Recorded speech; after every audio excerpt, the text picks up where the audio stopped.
3 जनवरी को 2025 में ये पहला वीक है जो समाप्त हुआ है और वीक की समाप्ति में ब्रॉडर इंडियन स्टॉक मार्केट को देखें तो मार्केट बुलिश ही रहा है। ये बात जरूर है कि पिछले एक महीने से मार्केट ब्रॉडली साइडवेज रहा है। 2 कदम मार्केट आगे जाता है और 1 कदम पीछे रहता है। तो ये तो अच्छी बात है कि 2 कदम आगे जाता है और 1 कदम पीछे रहता है। ऐसा तो नहीं हो रहा है कि 1 कदम आगे जाता है और 2 कदम पीछे रहता है। सबसे इंपॉर्टेंट बात क्या है मार्केट में नोट करने वाली कि 21 नवंबर को जो मार्केट में 11% का करेक्शन हुआ था, उस समय पे जो लो बना था उसको मार्केट 21 नवंबर से अभी तक उसके नीचे मार्केट नहीं गया है। ये इंडिकेट करता है कि कहीं ना कहीं बेयर्स मार्केट में हावी नहीं हो पा रहे हैं। अगर पिछले वीक के ब्रॉडर आउटलुक को देखें तो Nifty total market index, mid cap index, small cap index सारे बुलिश रहे। तो ब्रॉडली 2 सेक्टर थे जो कल्प्रेट रहे, जिन्होंने मार्केट को सपोर्ट नहीं किया। वो थे एक आईटी सेक्टर और एक फाइनेंशियल्स, और ये दोनों मेजर सेक्टर होने से उसके बावजूद मार्केट बुलिश टेरिटरी में वीक ऑन वीक क्लोज हुआ। अगर हम मार्केट के सेंटिमेंट्स की बात करें तो क्या मार्केट का सेंटिमेंट्स इंप्रूव हुआ है? श्योरली दोस्तों, मार्केट का सेंटिमेंट्स पिछले वीक में इंप्रूव हुआ है और मार्केट मूड इंडेक्स की रीडिंग है 56.81 जब मार्केट लास्ट वीक में क्लोज हुआ। और इसके पहले वाले वीक में क्या सिचुएशन थी कि वो फियर जोन में था और उसकी रीडिंग थी 43.85। इसका मतलब मार्केट अब ग्रीन जोन में आ गया है फियर जोन से, और कहीं ना कहीं मार्केट का सेंटिमेंट्स इंप्रूव हुआ है। आगे अब क्या संभावनाएं बन रही हैं? तो मार्केट की साइकोलॉजी को समझना, प्राइस एक्शन को समझना, हिडन प्राइस एक्शन को समझना, ताकि हम आने वाले वीक के लिए अपने आप को तैयार कर सकें। मैं डीके सिन्हा आप सभी का आपके अपने चैनल के ऊपर में स्वागत करता हूं। वीडियो को अभी से लाइक कर लीजिए, चैनल को सब्सक्राइब कर लीजिए, बेल आइकन को हिट कर दीजिए नोटिफिकेशन के लिए, ताकि आप हमेशा अपडेटेड रहें। चलिए इस ट्रेड अवे प्राइस चार्ट में चलते हैं और प्राइस एक्शन को अलग अलग इंडेक्स पे समझने की कोशिश करते हैं और निकालते हैं कि कहां पे संभावित सपोर्ट एंड रेजिस्टेंस एरिया हो सकते हैं, डिमांड एंड सप्लाई जोन हो सकते हैं।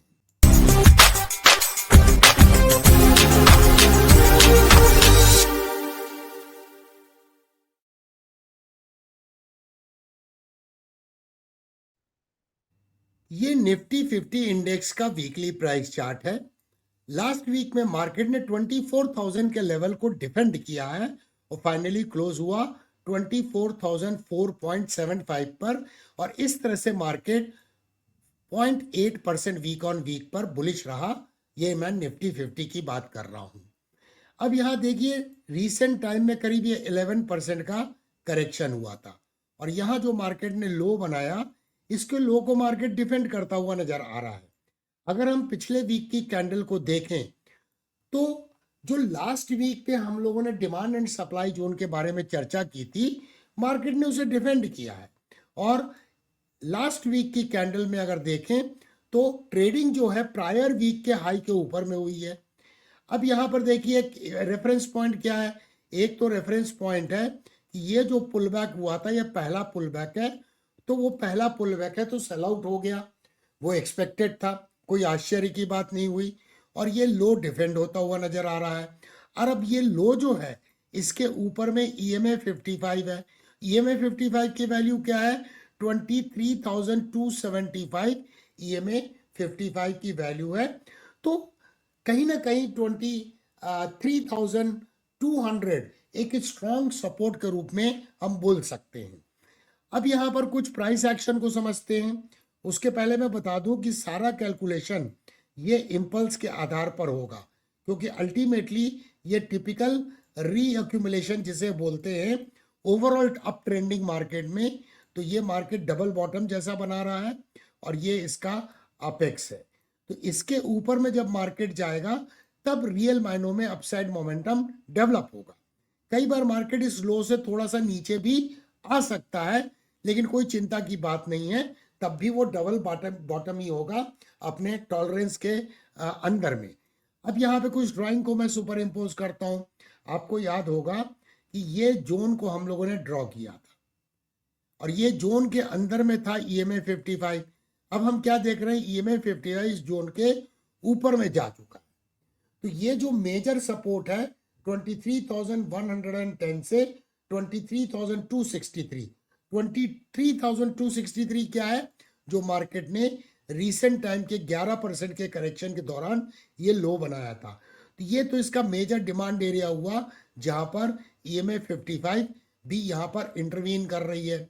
इंपॉर्टेंट बात क्या है दोस्तों, कि पहले भी जो करेक्शन हुए हैं तो प्राइस ने EMA 55 को टच नहीं किया है, तो हो सकता है कि इस बार भी वो सिचुएशन ना आए।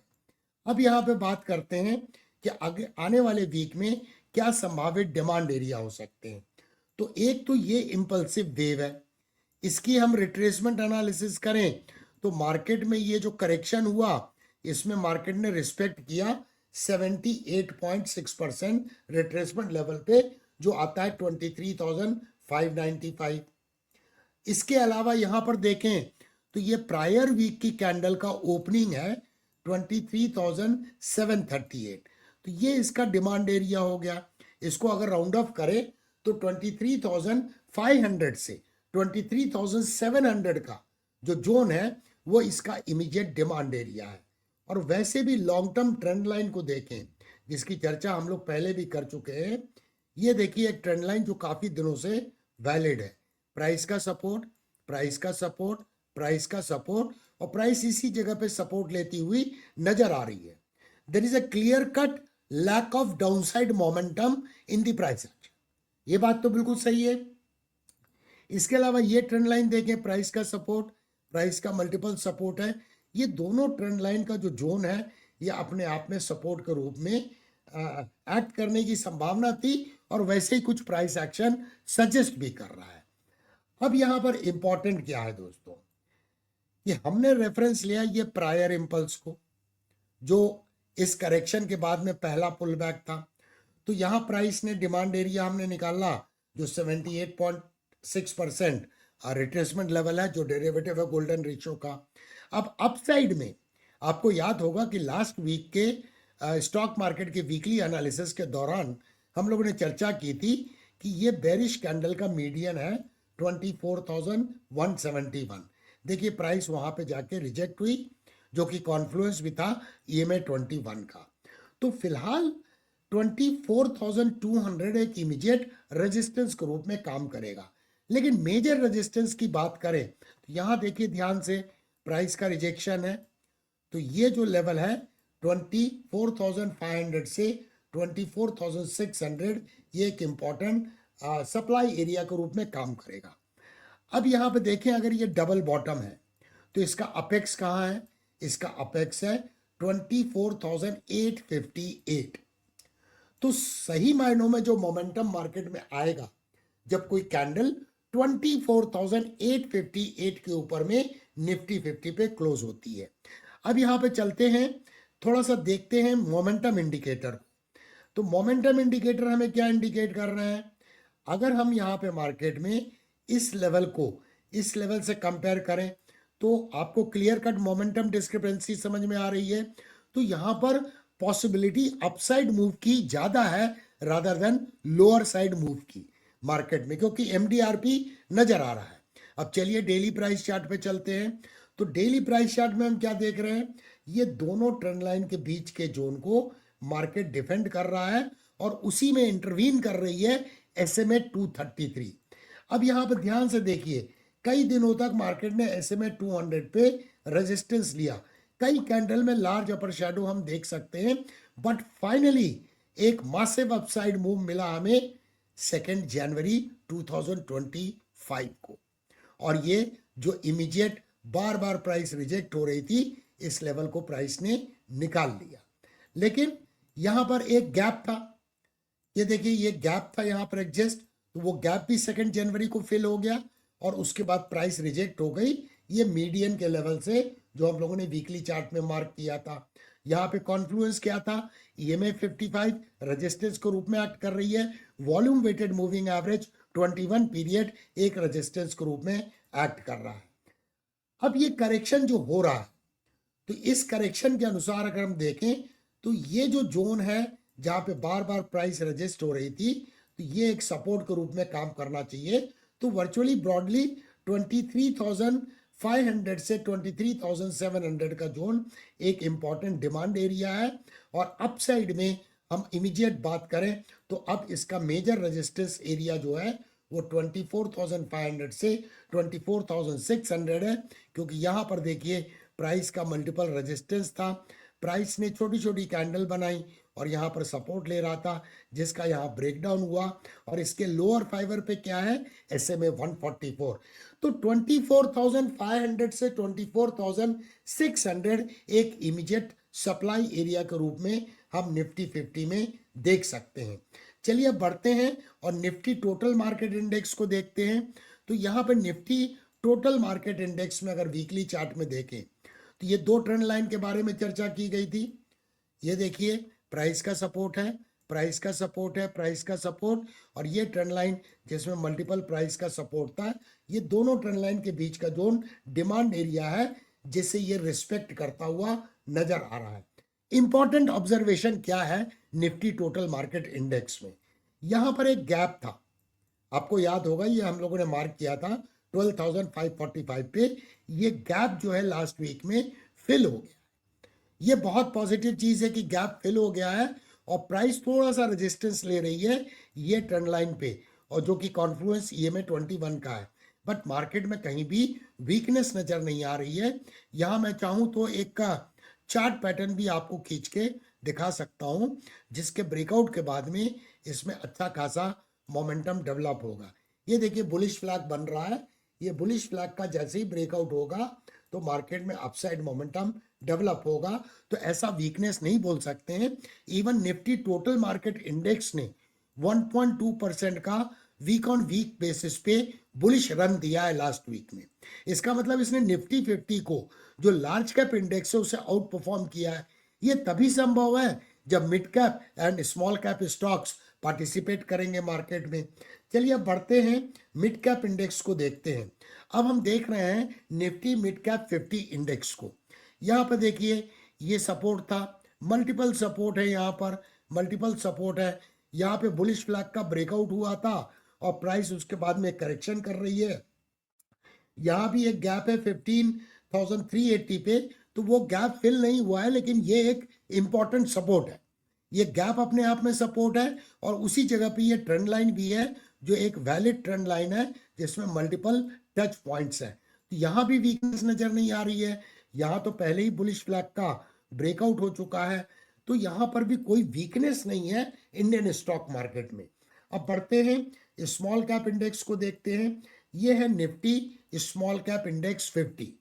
यहाँ पर भी देखिए ये ट्रेंड लाइन को, प्राइस का सपोर्ट, प्राइस का सपोर्ट, मल्टीपल सपोर्ट है, मल्टीपल टच पॉइंट्स हैं, जो इंडिकेट करते हैं कि वैलिड ट्रेंड लाइन है। यहाँ पर भी एक गैप है दोस्तों, जिसकी चर्चा हम लोग पहले भी कर चुके हैं 8,633 पे। ये गैप अपने आप में एक सपोर्ट के रूप में काम करेगा। फिलहाल तो स्मॉल कैप इंडेक्स जो है वो EMA 21 पे सपोर्ट ले रहा है और यहाँ पर भी बुलिश फ्लैग का ब्रेकआउट हो चुका था। तो यहाँ भी कोई वीकनेस नजर नहीं आ रही है स्मॉल कैप इंडेक्स में। अब यहाँ बढ़ते हैं बैंक निफ्टी की एनालिसिस करते हैं। तो पहले चलते हैं वीकली प्राइस चार्ट में और यहाँ पर देखें ध्यान से। तो यहाँ पर प्राइस क्या कर रही है कि ये मल्टीपल सपोर्ट है।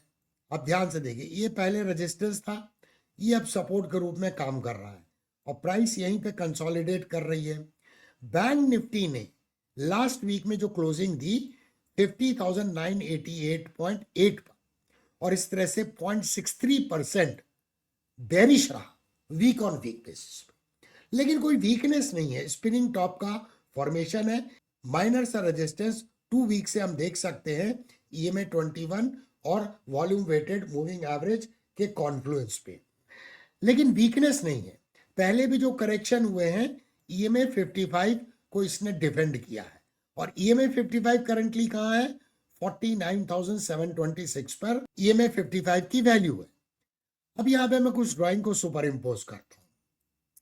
अब देखिए यहाँ पर ध्यान से प्रायर इंपल्सिव वेव हम रेफरेंस लेते हैं। ये प्रायर इंपल्सिव वेव है, मल्टीपल सपोर्ट था यहाँ पर जहाँ से बाउंस बैक हुआ, और ये जो मल्टीपल सपोर्ट था, तो इस मल्टीपल सपोर्ट का ये जो बेस है ये डिमांड एरिया हो गया। तो डिमांड एरिया कहाँ पे आ रहा है? 50,200 से 50,600। 50,600 कहाँ से निकला? ये प्रायर इंपल्सिव वेव का 78.6% रिट्रेसमेंट लेवल है जिसको मार्केट ने डिफेंड किया। अब बैंक निफ्टी में प्रॉब्लम क्या हो रहा है? बैंक निफ्टी 61.8% जो गोल्डन रेशियो है इसके ऊपर में क्लोजिंग नहीं दे पा रहा है। साथ में प्राइस कहाँ से रिजेक्ट हुई है? ये बेरिश कैंडल का जो मीडियन है 52,131 जो इमीडिएट एक रेजिस्टेंस था वहां से प्राइस रिजेक्ट हो रही है। लेकिन अगर हम रिट्रेसमेंट के अनुसार देखें तो सपोर्ट एरिया तो यहाँ मिल गया हमें 50,179 से 50,600, ये इसका डिमांड एरिया हो गया। इसके पहले यहाँ मल्टीपल सपोर्ट भी है, तो ये डिमांड एरिया आने वाले वीक में मार्केट को रिस्पेक्ट करना चाहिए। अपसाइड की बात करें तो एक तो इमीडिएटली ये जो मीडियन, लेकिन उससे ज्यादा इंपॉर्टेंट लेवल क्या है? इस प्रायर इंपल्स का 38.2% रिट्रेसमेंट लेवल जो 52,300 पे निकल के आता है, ये एक इंपॉर्टेंट लेवल है। और ये करंट कैंडल जो है इसका जो हाई है वो 51,980 है जिसने मैंने अपेक्स करके मार्क किया है। ये मैंने अपेक्स करके क्यों मार्क किया है इसको समझने के लिए चलते हैं डेली प्राइस चार्ट में। हम यहाँ क्या देख रहे हैं? प्राइस एक नैरो रेंज में कंसोलिडेट कर रही है, तो ये टिपिकल एक रीअक्युमुलेशन फेज है। और प्राइस रेजिस्टेंस कहाँ ले रही है? SMA 144 पे। ये देखिए कई दिनों से प्राइस SMA 144 के ऊपर में क्लोज नहीं हो पा रही है। तो पहली स्ट्रेंथ तब आएगी जब प्राइस कोई भी कैंडल अगर क्लोज हो जाती है 51,700 के ऊपर, तो वो क्लोज हो जाएगी SMA 144 के ऊपर। अब यहाँ देखें इस जगह पे अगर ये कंसोलिडेशन बैंड है तो इसका अपेक्स कहाँ है? वही अपेक्स है 51,980 जिसे अभी मार्क करके हम लोगों ने डिस्कस किया वीकली चार्ट के ऊपर में। तो आने वाले वीक में इस इंपल्सिव वेव का 38.2% रिट्रेसमेंट लेवल जो है वो है 52,300। तो आने वाले वीक में 52,000 से 52,300 का जो जोन है वो एक इमीडिएट सप्लाई एरिया निकलेगा, और वो लेवल अगर निकल गया तो फिर बैंक निफ्टी की यात्रा चालू होगी 52,900 के पास में, इस जगह पे जहां पे प्राइस ने कंसोलिडेट किया था। तो ये सप्लाई बैंड के रूप में एक्ट करने की संभावना है। तो प्राइस एक्शन के अनुसार तो ये समझ में आ रहा है कि अभी भी बुल्स जो हैं वो मार्केट में डोमिनेट कर रहे हैं। खास करके निफ्टी 50 में अगर आप देखें तो 21 नवंबर को जो लो बनाया था मार्केट ने, जब 11% का करेक्शन हुआ था, उस लो को अभी तक मार्केट ने नहीं तोड़ा है। अगर उस लो के थोड़ा बहुत नीचे भी गया और उसके बाद अल्टीमेटली इस कंसोलिडेशन बैंड के अपेक्स के बाहर चला गया मार्केट, तो मार्केट में अपसाइड मोमेंटम डेवलप होगा। फिलहाल तो हम लोगों ने जो डिमांड एंड सप्लाई जोन निकाला है, देखते हैं कि मार्केट अगले वीक में उन्हें रिस्पेक्ट करता है कि नहीं करता है। आपको क्या लगता है क्या अगले वीक में जो डिमांड एंड सप्लाई जोन के बारे में चर्चा की गई, क्या मार्केट उसे रिस्पेक्ट करेगा? आपके कमेंट्स का हमें कमेंट सेक्शन में होगा बेसब्री से इंतजार। देखने के लिए धन्यवाद। फिर मिलेंगे दोस्तों अति शीघ्र।